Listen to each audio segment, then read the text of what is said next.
خالد میرا بھی کچھ لگتا ہے، لیکن آج وہ میرا دشمن ہے۔ خالد کا دستہ اور آگے آیا تو اس پر تیروں کی پہلی بوچھاڑ آئی۔ خالد نے اپنے دستے کو روک لیا۔ اے اہل قریش، خالد نے بڑی بلند آواز سے کہا، ہمیں رستہ دے دو گے تو محفوظ رہو گے۔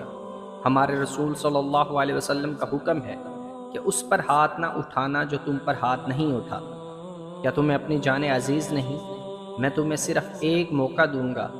تیروں کی ایک اور بوچھاڑ آئی۔ ہم تیرے رسول کے حکم کے پابند نہیں ہیں خالد، اکرمہ نے للکار کر کہا، ہمت کر اور آگے آ۔